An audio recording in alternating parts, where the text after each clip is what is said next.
Hello everyone, welcome back to On The Fly. Today we're taking a trade between the New York Rangers and the Vancouver Canucks. So the Rangers do receive William Lockwood and a 2026 7th round pick in exchange for Vitali Kravtsov. So in this deal, this is one of those deals where it's been definitely rumored about for a long time what was going to happen with Vitali Kravtsov. He requested a trade months ago, and one of the main reasons for it was that he wasn't really included inside the Rangers' immediate plan. So what that meant is that there was the possibility of him returning back to the KHL at the end of the season. With him being a restricted free agent, he was able to leave if he wanted to, and that's one of the things that was really concerning for the Rangers going into this deadline. One of the big teams that was rumored to be a part of the Rangers deal for Kravtsov was the Chicago Blackhawks in a deal for Patrick Kane. However, this did not end up happening. Kravtsov did not want to go to Chicago, would be the assumption there. And for me, I think the way you have to look at this is the Rangers did clear a spot for Kane. Now, whether or not they're going to be able to do that, they shed cap. People keep saying they shed cap. They didn't really shed any cap. The next player at league minimum, $750K.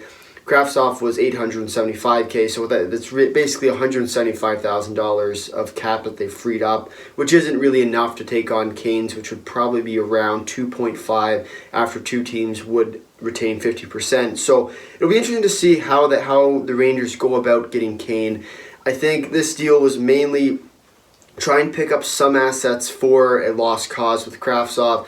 I'm surprised to see that Chicago would not have gone after him, mainly because every rumor you saw, including Kane, was about Kravtsov, and at the end of the day, he's likely to return to the KHL at this point. I think Vancouver now has the option. If they can keep him around, I think it's a huge pickup for a team like Vancouver, who's sort of on the cusp of a rebuild, sort of in the middle, has the opportunity. I think Kravtsov has the ability to help push Vancouver into that, at least give them the option at least, to participate in the playoffs, be close to that sort of cusp, or it gives him the opportunity to reset. He's 23 years of age, hadn't quite had the ability to knock into that top 6 in New York, whereas Vancouver, they're sort of rebuilding, so I think they have the option there to stick Kravtsov in that top 6 role, let him produce like he did in the KHL. He was very good, lights out in the KHL last year, where he returned back. And I think this year, when we look at Kravtsov, what he's able to do at least, I think he's going to not do too much for the team right now, but say 3-4 years in the future, if Vancouver has the ability to keep him around, I think it's going to be a huge pickup for Vancouver. But with that being said, we'll give the trade grades here. New York, I'm going to give them a C, because one of the main reasons for this is they didn't really pick anything up. Will Lockwood is not going to be a big pickup. The 7th round pick in 2026 is not a big pickup. For a guy like Kravtsov, I understand that he's probably losing value quite quickly, but at the end of the day, he's a 3rd round pick, a good 3rd round pick at that. And overall, the way they could have done this could have been a lot better. They could have got a guy like Kane if they would have bitten the bullet earlier. But at the end of the day, they didn't.